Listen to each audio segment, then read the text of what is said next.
After Tuesday's midterm election, much of the spotlight went to the new Republican-controlled Congress as the GOP took control of both houses for the first time in Obama's presidency. But outside of the candidates, there were several key ballot initiatives voters moved on as well. Here are the highlights. First up, minimum wage hikes. Voters in Alaska, Arkansas, Nebraska, and South Dakota passed measures to increase each state's minimum wage by $1.25 or more within the next 3 years. That reportedly brings the total to 16 states plus Washington, D.C. that have approved state minimum wage hikes over the past 2 years. The federal rate of $7.25 per hour, however, probably won't flinch any during Obama's remaining years in office. The issue has struggled to gain traction, and a now Republican-controlled Congress isn't likely to move on it. Next up, the always contentious issue of abortion.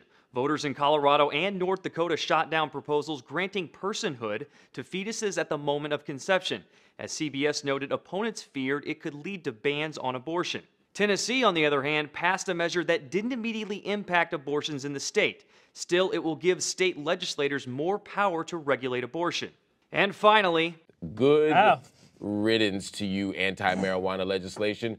I could go ham on some marijuana right about now. Washington, D.C. and Oregon passed measures to legalize recreational marijuana use, the former approving it by a huge margin.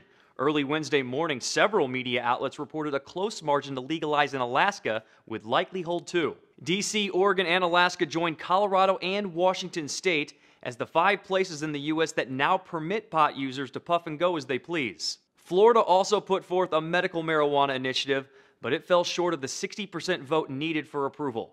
For Newsy, I'm Jay Struberg.